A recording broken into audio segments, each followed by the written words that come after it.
My friend, hold on. The Bills are close to completing a trade with the Saints that no one expected, and the wide receiver's name isn't the whole story. This could completely change Josh Allen's offense and give the team an unexpected weapon on punt returns. I've got some hot, exclusive details that haven't yet leaked to the major outlets. If you love the Bills, like, subscribe, and hit the bell, because this trade could be a game changer even before the NFL trade deadline. The NFL trade deadline is approaching, November 4th, 2025, circled in red on every front office calendar. Brandon Beane has signed a league-wide inquiry, bold, aggressive, and never afraid to act if he sees an opportunity. So here's the million-dollar question echoing around Orchard Park. Could the Bills land Saints wide receiver Rashid Shaheed? The rumor, first reported by our colleagues at Saints Wire, is intriguing. The New Orleans Saints are 0-4 and on a downward spiral. And while star Chris Olave isn't going anywhere, Shaheed finds himself in a fascinating position. He's in the final year of his contract and is due a special payday in March. The wide receiver market was essentially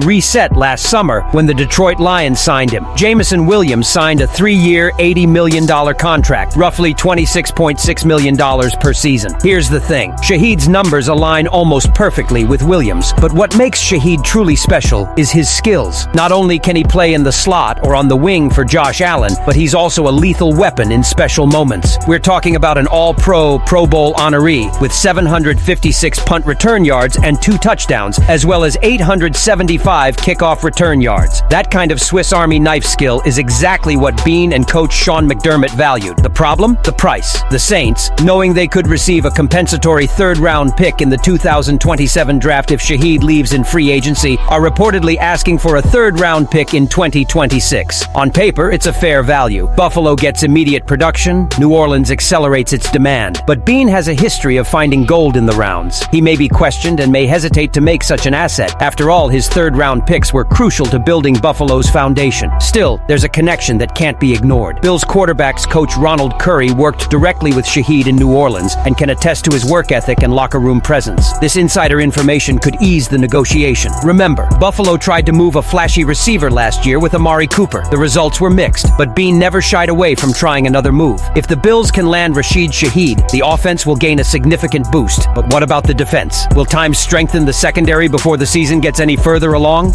If the Shaheed rumors have you excited, wait until you hear this. The Bills might not just be looking for offensive reinforcements. According to Sports Illustrated's Matt Verderame, Buffalo is expected to take another shot at the Saints, this time with an eye on cornerback Alontae Taylor. Now let's be clear, the Bills' defense has been solid in 2025. In fact, statistically, they're among the best units in the league in pass defense. But the numbers are deceiving, and the reality is this: they've struggled to shut down opponents consistently, especially on third downs. Through 4 weeks, they ranked 25th in the NFL in third down defense, allowing a staggering 42% conversion rate. That's not professional football. Enter Taylor, a young defensive back on the rise with the physical tools to thrive in McDermott's system. Drafted by the Saints, Taylor is in the final year of his Heat contract, worth approximately $7 million after a built-in raise driven by his playmaking. ESPN's Catherine Terrell detailed how Taylor's snap count in his first 3 seasons automatically elevated his 2025 salary through the NFL's proven performance ladder. Translation: the guy's on the field and he's been effective. For Buffalo, the timing couldn't be better. Rookie Maxwell Hairston remains on injured reserve after a knee operation during training camp. And while veterans Tre'Davious White and Christian Benford have held their own, there have been some lapses. White, in particular, has shown inconsistency, surrendering a crucial touchdown to Miami's Jalen Waddle in Week 3. The coaching staff even rotated him with Heat running back Dorian Strong in Week 4, a move McDermott insisted was a developmental, not performance move. But here's the problem. Strong is out for this week's matchup against the New England Patriots, leaving Buffalo dangerously weak. That's where Taylor fits in perfectly. He's young, accessible, and brings proven production in both man-to-man and zone schemes. And let's not forget the big picture. Buffalo's offense is firing on all cylinders, with Josh Allen and James Cook putting up points. But in January, when the odds are minimal, a defensive stop on third down can be the difference between heartbreak and chaos. Alontae Taylor could fill some gaps on on defense. But now the Bills face the real test, maintaining their dominant running game against the Patriots in Week 5. Over the first month of the 2025 season, the Buffalo Bills have built a new foundation, a momentum that can devastate opponents with the running game. And that's what it's become. For years, fans have been begging for balance, for someone other than Josh Allen to carry the experimental load. Well, you guessed it, their wish has been granted, and it comes in the form of James Cook, who ranks second in the entire NFL with 401 rushing yards. Cook's vision, patience, and explosiveness have been a revelation. Offensive lineman O'Cyrus Torrence put it best. He's gotten better every game. You can see the growth week after week. And it's not just Cook. Allen himself is among the top 15 rushers in the AFC, already accumulating 159 yards at 5.1 carries per carry. When your quarterback hits those numbers, in addition to playing MVP-level football, defenses have nightmares in store. But here's the reality. The New England Patriots are coming to town, and their defense doesn't give up rushing yards easily. In fact, they rank second in the NFL in yards allowed per carry, just 3.3 per rush. Until last week, no opponent had surpassed 63 rushing yards against them all season. The Carolina Panthers finally broke that barrier with 129 yards, but the Patriots still won handily, 42-13. Translation: even when you run against them, you better bring more than that. But what does this mean for Buffalo? It means Sunday night's primetime matchup could become a force-against-force affair. If Cook and Allen can impose their will against New England's disciplined front seven, the Bills will march to 5-0 and maintain their dominance in the AFC. But if the Patriots hold them off, suddenly, the pressure will shift directly to the passing game and Allen's arm. Sports Illustrated's Matthew Verderame ranked this as one of the 5 decisive matchups of Week 5, predicting a thrilling 24-22 Buffalo victory. That's right, both Las Vegas and the pundits are bracing for a tight battle, the kind of game that tests character, resilience, and yes, Super Bowl potential. And this is where it all hid. Trade rumors swirling, potential roster upgrades on the horizon, and the chance to prove their dominance on national television against a hated rival. Bills fans, the stakes don't get any higher than this. Every run, every pass, every snap against New England could influence Brandon Beane's decision to go all in at the deadline. With the trade deadline approaching, will the Bills look to add Rashid Shaheed to bolster their offense, add Alante Taylor to strengthen their secondary, and still be able to maintain their dominance of the running game against the Patriots in Week 5? Leave your opinion here. Don't forget to like and subscribe to the channel. I'll be back later to update you with the latest Buffalo Bills news.